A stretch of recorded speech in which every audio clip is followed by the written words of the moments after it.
એક મોટા સમાચાર સી.આર. પાટીલ આવતીકાલે સુરતમાં મતદાન કરશે। જી હા, સુરતમાં સી.આર. પાટીલ આવતીકાલે મતદાન કરશે।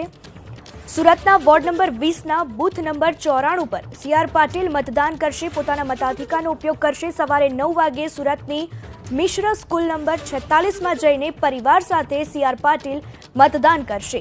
ભાજપ પ્રદેશ પ્રમુખ સી.આર. પાટીલ આવતીકાલે સુરતમાં મતદાન કરશે। વોર્ડ નંબર 20ના બૂથ નંબર 94 પર સી.આર. પાટીલ આવતીકાલે મતદાન કરશે। મહાનગરપાલિકાની ચૂંટણીમાં વધુને વધુ મતદાન કરવાની અપીલ થઈ રહી છે, ત્યારે ભાજપ પ્રદેશ પ્રમુખ સી.આર. પાટીલ પોતાના હોમટાઉન સુરતમાં મહાનગરપાલિકાની ચૂંટણી માટે મતદાન કરશે અને સુરતના વોર્ડ નંબર 20ના મતદાતા હોવાના નાતે સી.આર. પાટીલ આવતીકાલે સવારે 9 વાગે પરિવાર સાથે મતદાન કરવા પહોંચશે।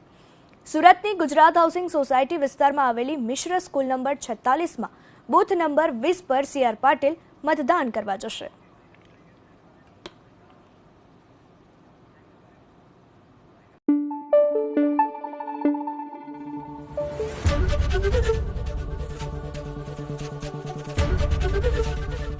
એબીપી અસ્મિતા, ગુજરાતની અસ્મિતા।